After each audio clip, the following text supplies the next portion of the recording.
네, 시청자 여러분 그리고 장병 여러분 안녕하십니까? 지금부터 박근혜 대통령의 국정에 관한 국회 연설을 중계해 드리겠습니다. 박근혜 대통령의 국회 연설은 지난해 10월 예산안 시정연설 이후 넉 달 만인데요. 예산안이 아닌 국정현안으로 연설하는 것은 이번이 처음입니다. 박 대통령은 이번 국회 연설에서 북한의 4차 핵실험과 장거리 미사일 발사 등 유엔 결의를 위반하고 한반도 평화를 위협하는 도발과 관련해 연설할 것으로 보입니다. 네, 박 대통령은 연설을 통해 대통령으로서 국민을 보호해야 하는 헌법상 책임을 다하는 한편 지금 같은 안보 상황을 타개하기 위해선 국민 단합과 정치권의 초당적 협조가 중요함을 강조할 것으로 보입니다. 박 대통령은 또 노동개혁법과 테러방지법 그리고 북한 인권법 등 관련 법안의 조속한 처리도 당부할 것으로 전해지고 있습니다. 박 대통령이 예산안이 아닌 다른 국정 현안으로 연설하는 것은 이번이 처음인데요. 박 대통령의 국회 연설 요청은 주요 현안에 대해 대통령이 국회에 직접 나가 발언할 수 있도록 보장한 헌법 제81조에 따른 것입니다. 네, 다시 한번 말씀드리겠습니다. 박근혜 대통령은 이번 국회 연설에서 북한의 4차 핵실험과 장거리 미사일 발사 등 유엔 결의를 위반하고 한반도 평화를 위협하는 도발과 관련해 연설할 것으로 보입니다. 네, 지난 2015년 8월 4일이었죠. 북한의 목함질의 도발 이후 대북 확성기가 재개가 됐고 이 대북 확성기 재개는 2004년부터 중지됐던 11년 만에 재개가 된 것이었는데요. 그 이후로 8.25 협정 이후에 안보 상황이 안정이 됐다가 북한의 4차 핵실험 그리고 장거리 미사일 발사로 인해서 많은 변화가 있었습니다. 네, 그러면 국회 본회의장으로 연결해서 직접 보겠습니다. 현재의 상황이 엄중하다는 의미라고 생각합니다. 지금 우리에게는 단합된 힘과 의지가 무엇보다도 중요합니다. 과거 국가적인 위기 때마다 우리 국민과 국회 그리고 정부는 한마음으로 똘똘 뭉쳐서 이를 극복하고 위기를 기회로 바꾸는 놀라운 저력을 보여주셨습니다. 오늘 대통령의 국회 연설을 계기로 해서 우리의 국력과 국론이 하나로 결집되고 한반도가 평화와 안정 그리고 통일의 큰 길을 열어가기를 희망합니다. 그러면 의사일정 제1항 대통령의 국정에 관한 연설을 상정하겠습니다마는 대통령께서 연락드렸나? 연락드리세요. 네. 상정합니다.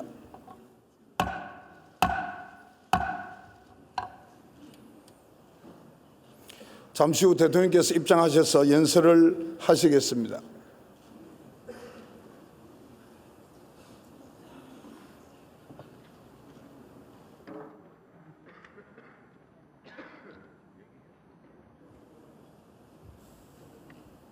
지금 대통령께서 입장하고 계십니다.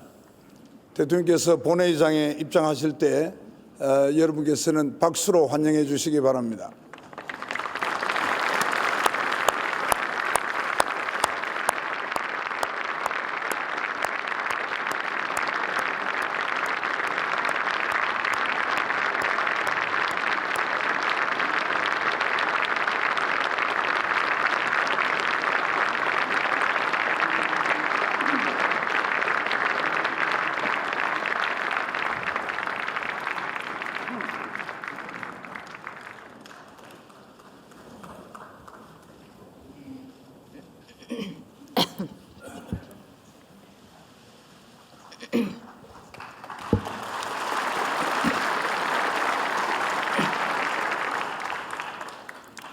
존경하는 국민 여러분, 국회의장과 국회의원 여러분, 저는 오늘 북한의 핵실험과 미사일 발사에 따른 한반도의 위기가 고조되고 있는 상황에서 국민 여러분의 불안과 위기감에 대해 정부의 대처 방안을 설명드리고 국회의 협력과 동참을 당부드리고자 이 자리에 섰습니다.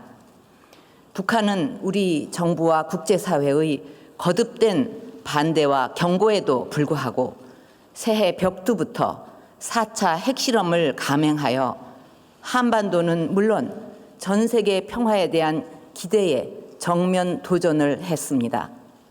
특히 국제사회의 규탄과 제재가 논의되는 와중에 또다시 탄도 미사일을 발사하고 추가 핵실험과 미사일 발사까지 공언하고 있는 것은 국제사회가 바라는 평화를 그들이 원하지 않는다는 것을 보여준 극단적인 도발 행위입니다.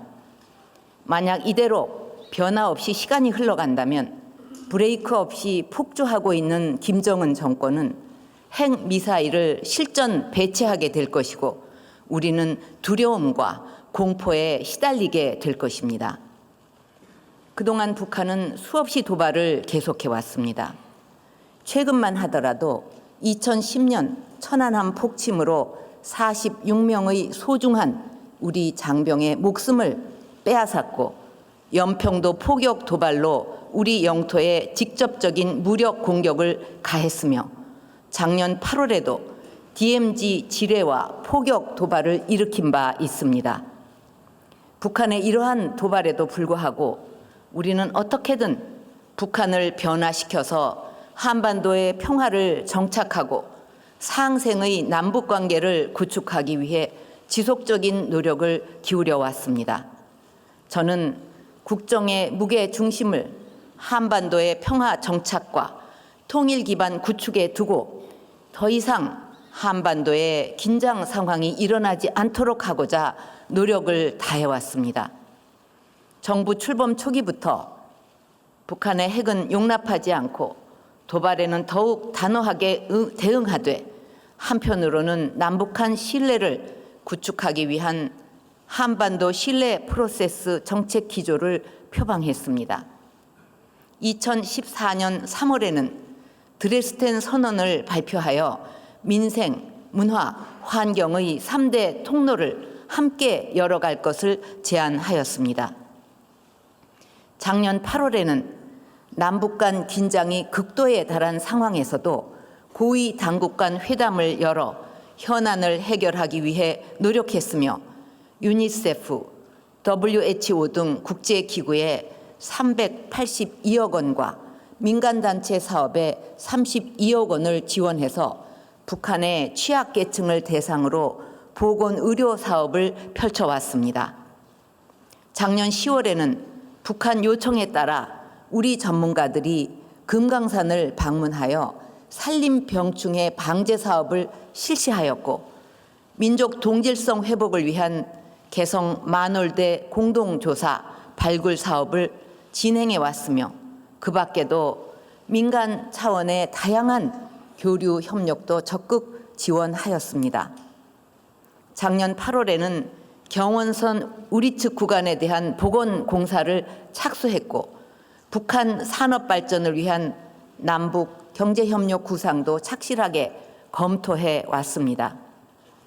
돌아보면 1990년대 중반 이후 정부 차원의 대북 지원만도 총 22억 불이 넘고 민간 차원의 지원까지 더하면 총 30억 불을 넘어서고 있습니다. 하지만 이러한 우리 정부의 노력과 지원에 대해 북한은 핵과 미사일로 대답해왔고 이제 수소폭탄 실험까지 공언하며 세계를 경악시키고 있습니다. 국민 여러분, 이제 기존의 방식과 선의로는 북한 정권의 핵개발 의지를 결코 꺾을 수 없고 북한의 핵 능력만 고도화시켜서 결국 한반도의 파국을 초래하게 될 것이라는 점이 명백해졌습니다. 이제 더 이상 북한의 기만과 위협에 끌려다닐 수는 없으며 과거처럼 북한의 도발에 굴복하여 퍼주기식 지원을 하는 일도 더 이상 해서는 안 될 일이라 생각합니다. 이제는 북한을 실질적으로 변화시키기 위한 근본적 해답을 찾아야 하며 이를 실천하는 용기가 필요한 때입니다. 지금 국제사회는 한 목소리로 북한의 도발을 규탄하고 있습니다. 4차 핵실험 이후 이미 100개가 넘는 국가들이 북한 도발을 규탄했고 최근 장거리 미사일 발사 이후 비판의 강도가 더욱 높아지면서 유엔 안보리에서는 역대 가장 강력하고 실효적인 대북 제재 결의안을 도출해 가고 있습니다. 최근 미국 의회는 가장 강력한 대북 제재 별도 법안을 전례 없이 신속하게 통과시켰고 일본과 EU 차원에서도 강력한 대북 제재 조치가 취해지고 있으며 일부 국가들은 북한과의 외교 관계까지 재검토하고 있습니다. 더 이상 김정은 정권의 극단적 행동을 묵과할 수 없다는 국제사회의 강력한 의지를 보여주고 있는 것입니다. 이처럼 국제사회가 북한의 도발에 대응하기 위해 노력하고 있지만 북한 핵과 미사일의 1차적인 피해자는 바로 우리이며 이 문제의 가장 직접적인 당사자 역시 우리 대한민국입니다. 그동안 북한은 남북관계가 경색될 때마다 수시로 대남 핵 공격을 언급하면서 우리 측을 위협해 왔습니다. 1994년 서울 불바다 발언 이후 우리 측을 향해 핵 불소나기, 핵 참화, 핵 공격, 핵 전쟁, 핵 보복 타격 등 핵무기 사용 위협을 지속적으로 자행해 왔습니다. 그동안 우리가 너무 오래 북한의 위협 속에 살아오면서 우리 내부에서 안보 불감증이 생긴 측면이 있고 통일을 이루어야 할 같은 민족이기에 북한 핵이 바로 우리를 겨냥하고 있다는 불편한 진실을 우리는 애써 외면해 왔는지도 모릅니다. 이제 더 이상 설마 하는 아니한 생각과 국제사회에만 제재를 의존하는 무력감을 버리고 우리가 선도해서 국제사회의 강력한 공조를 이끌고 우리 스스로 이 문제를 풀어내기 위해 가능한 모든 방법을 동원해야 합니다.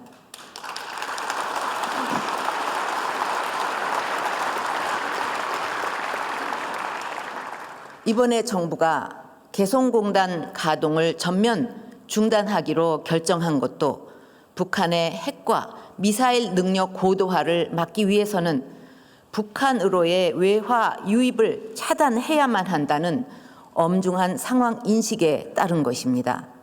잘 아시듯이 개성공단을 통해 작년에만 1,320억 원이 들어가는 등 지금까지 총 6,160억 원의 현금이 달러로 지급되었습니다. 우리가 지급한 달러 대부분이 북한 주민들의 생활 향상에 쓰이지 않고 핵과 미사일 개발을 책임지고 있는 노동당 지도부에 전달되고 있는 것으로 파악되고 있습니다. 결과적으로 우리가 북한 정권의 핵과 미사일 개발을 사실상 지원하게 되는 이런 상황을 그대로 지속되게 할 수는 없습니다. 세계 여러 나라가 대북 제재에 동참하고 있는 것도 국제사회의 도움이 북한 주민들에게 돌아가지 않고 김정은의 체제 유지에만 들어간다고 보기 때문입니다.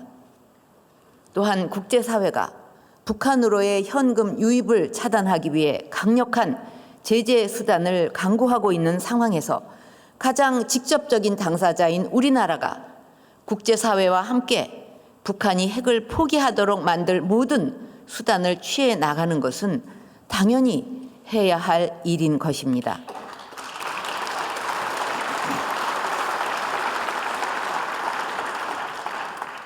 이번에 정부가 개성공단 가동 중단 결정을 하면서 무엇보다 최우선으로 했던 것은 우리 기업인과 근로자들의 무사 귀환이었습니다. 지난 2013년 북한의 일방적인 개성공단 가동 중단 당시 우리 국민 7명이 한 달가량 사실상 볼모로 잡혀 있었고 이들의 안전한 귀환을 위해 피말리는 노력을 해야만 했습니다. 이와 같은 사태를 미연에 방지하고 우리 국민들을 최단 기간 내에 안전하게 귀환시키기 위해 이번 결정 과정에서 사전에 알릴 수 없었고 긴급 조치가 불가피했습니다. 정부는 우리 기업들의 피해를 최소화하기 위해 물자와 설비 반출 계획을 마련하고 북한에 협력을 요구했지만 북한은 예상대로 강압적으로 30여 분의 시간만 주면서 개성공단을 폐쇄하고 자산을 동결하였습니다. 우리 기업들의 노력을 헌신짝처럼 벌인 결과와 다를 바 없습니다. 이 과정에서 우리 기업들이 공장 시설과 많은 원부자재와 재고를 남겨두고 나오게 된 것을 저 역시 매우 안타깝게 생각합니다.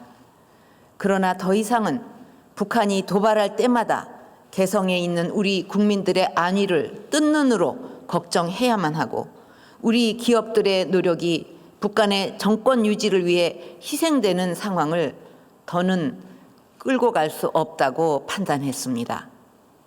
정부는 입주 기업들의 투자를 보존하고 빠른 시일 내에 경영을 정상화할 수 있도록 적극 지원해 갈 것입니다. 남북 경협 기금의 보험을 활용해서 개성공단에 투자한 금액의 90%까지 신속하게 지급할 것입니다. 대체 부지와 같은 공장 입지를 지원하고 필요한 자금과 인력 확보 등에 대해서도 경제계와 함께 지원할 것입니다. 또한 생산 차질 등으로 인한 손실이 발생하는 경우에 대해서는 정부 차원에서 별도의 대책을 마련해 나갈 것입니다. 현재 정부는 합동대책반을 가동해서 입주기업 한 분 한 분을 찾아다니면서 1:1 지원을 펼치고 있으며 신속하고 실질적인 지원이 이루어지도록 할 것입니다. 존경하는 국민 여러분, 개성공단 전면 중단은 앞으로 우리가 국제사회와 함께 취해 나갈 재반 조치의 시작에 불과합니다. 지금부터 정부는 북한 정권이 핵 개발로는 생존할 수 없으며 오히려 체제 붕괴를 재촉할 뿐이라는 사실을 뼈저리게 깨닫고 스스로 변화할 수밖에 없는 환경을 만들기 위해 보다 강력하고 실효적인 조치들을 취해 나갈 것입니다.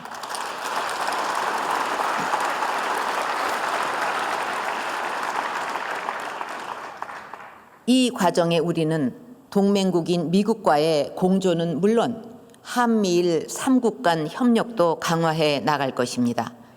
중국과 러시아와의 연대도 계속 중시해 나갈 것입니다.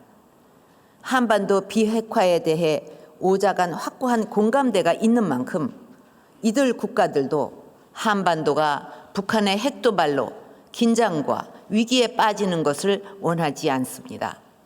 앞으로 그 공감대가 실천되어 갈 수 있도록 외교력을 집중해 나갈 것입니다. 그러나 아무리 강력하고 실효적인 제재 조치가 취해진다 해도 그 효과는 우리나라가 스스로 자기 자리를 잡고 결연한 자세로 제재를 끝까지 일관되게 유지하면서 국민들의 단합된 힘이 뒷받침될 때 나타날 것입니다.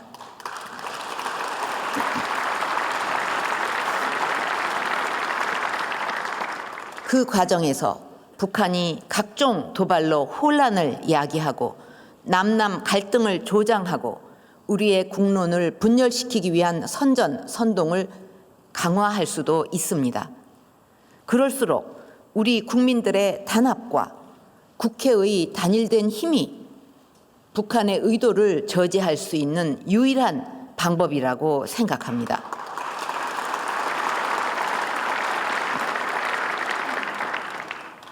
그러나 안타깝게도 지금 우리 사회 일부에서 북한 핵과 미사일 도발이라는 원인보다는 북풍 의혹 같은 각종 음모론이 제기되고 있는 것은 정말 가슴 아픈 현실이라고 생각합니다. 우리가 내부에서 그런 것에 흔들린다면 그것이 바로 북한이 바라는 일이 될 것입니다. 지금 우리 모두가 북한의 무모한 도발을 강력 규탄하고 북한의 무모한 정권이 핵을 포기하도록 해도 모자라는 판에 우리 내부로 칼끝을 돌리고 내부를 분열시키는 일은 결코 있어서는 안 될 것입니다. 댐의 수위가 높아지면 작은 균열에도 무너져 내리게 합니다. 북한의 도발로 긴장의 수위가 최고조에 다다르고 있는데 우리 내부에서 갈등과 분열이 지속된다면 대한민국의 존립도 무너져 내릴 수밖에 없습니다. 안보 위기 앞에서 여와 야, 보수와 진보가 따로일 수 없습니다. 국가 안보와 국민의 안위는 결코 정쟁의 대상이 될 수도 없고 되어서도 안 되는 것입니다. 국민들이 정치권의 권한을 위임한 것은 국가와 국민을 지키고 보호해 달라고 한 것이지 그 위험까지 선택할 수 있도록 위임한 것은 아닌 것입니다. 장성택과 이영호, 현영철을 비롯해 북한 고위 간부들에 대한 잇따른 무자비한 숙청이 보여주듯이 지금 북한 정권은 극한의 공포 정치로 정권을 유지하고 있습니다. 그렇기 때문에 북한의 도발은 예상하기 힘들며 어떤 극단적 행동을 할지 모르기 때문에 그에 철저한 대비를 해 나가야 합니다. 이제 우리는 대한민국을 지키겠다는 국민 모두의 결연한 의지와 단합, 그리고 우리 군의 확고한 애국심이 어느 때보다 절실한 시점입니다.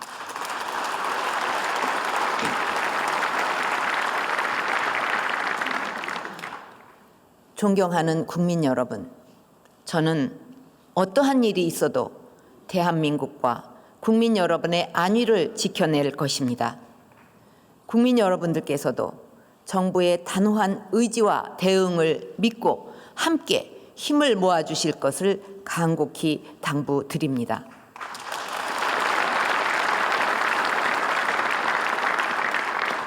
앞으로 정부는 북한의 불가측성과 즉흥성으로 야기될 수 있는 모든 도발 상황에 만반의 대비를 해 나갈 것입니다.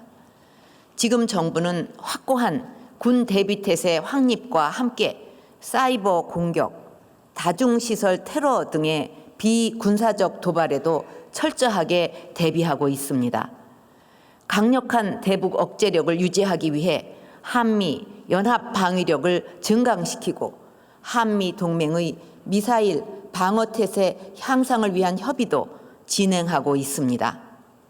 지난 2월 10일 발표한 주한미군의 사드 배치 협의 개시도 이러한 조치의 일환입니다. 국회의장님, 국회의원 여러분, 북한이 언제 어떻게 무모한 도발을 감행할지 모르고 테러 등 다양한 형태의 위험에 국민들의 안전이 노출되어 있습니다. 우리 국민들의 생명과 안전을 위해 그동안 제가 여러 차례 간절하게 부탁드린 테러 방지법과 북한 주민들에 대한 인권 유린을 막기 위한 북한 인권법을 하루속히 통과시켜 주시기를 부탁드립니다.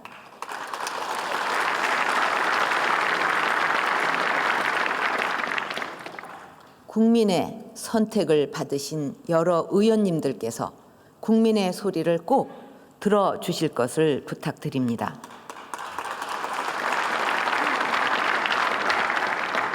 존경하는 국회의장과 국회의원 여러분, 여러분이 국민의 선택을 받고 처음 이 자리에서 헌법을 준수하고 국민의 자유와 복리의 증진 및 조국의 평화적 통일을 위해 노력하며 국가 이익을 우선으로 하여 국회의원의 직무를 성실히 수행할 것을 국민 앞에 엄숙히 선서하신 것을 잊지 않으셨을 것이라 생각합니다.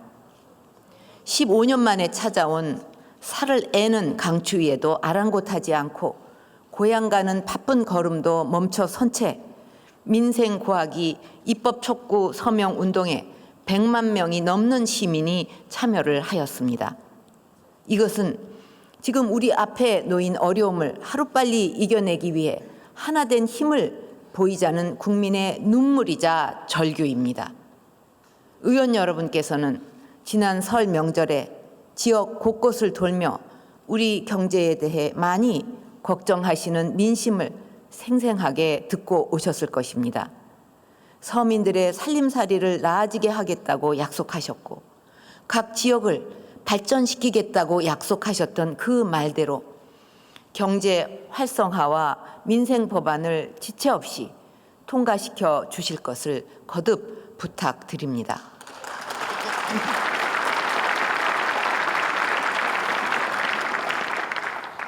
서비스 산업 발전 기본법은 제출된 지 벌써 3년 반이 넘었습니다. 서비스 산업 육성은 우리에게 선택이 아닌 생존의 문제입니다. 우리 경제의 재도약과 청년의 미래가 여기에 달려있기 때문입니다.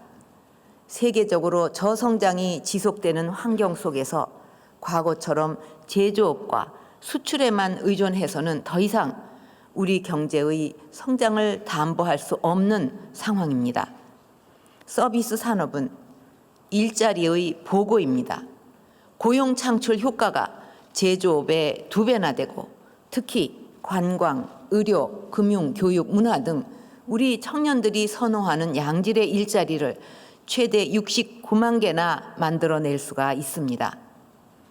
2013년, 14년 OECD 자료에 따르면 고용률 70% 이상을 달성한 선진국들 중에 서비스 산업이 활성화되지 않은 나라는 없습니다. 우리 서비스 산업을 육성해야만 고용률 70%를 달성할 수 있고 진정한 선진국 반열에 오를 수 있게 될 것입니다.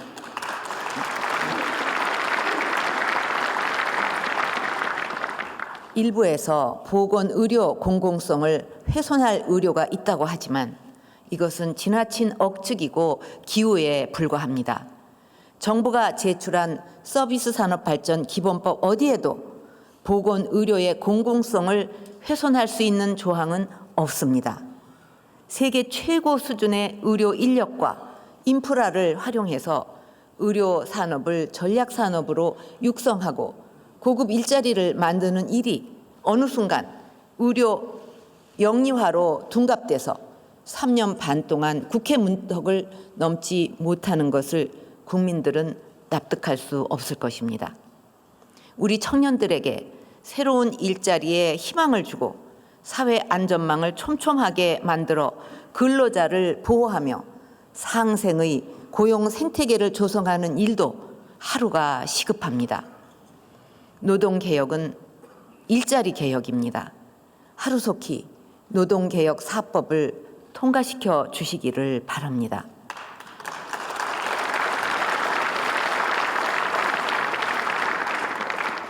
서민의 아픔을 달래고 경제 활력의 불쏘시개가 될 법안들에 대해 편향된 시각을 거두고 국민 입장에서 통과시켜 주실 것을 다시 한번 간곡하게 부탁을 드립니다.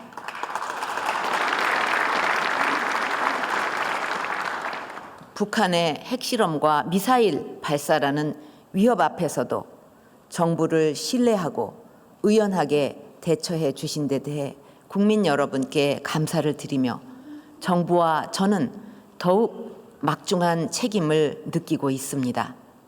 저와 정부는 북한 정권을 반드시 변화시켜서 한반도의 진정한 평화가 깃들도록 만들고 지금 우리가 누리고 있는 자유와 인권, 번영의 과실을 북녘 땅의 주민들도 함께 누리도록 해 나갈 것입니다.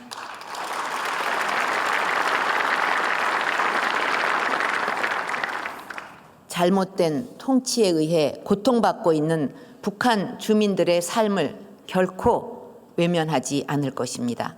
그 길을 가는데 지금보다 더 큰 도전이 기다리고 있을지 모르지만 국민 여러분께서 지지해 주시고 함께 해 주신다면 반드시 이루어낼 수 있다고 확신하고 있습니다.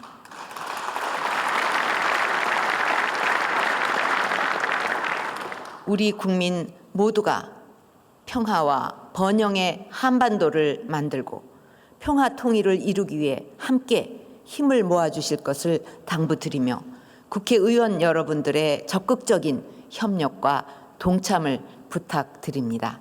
감사합니다.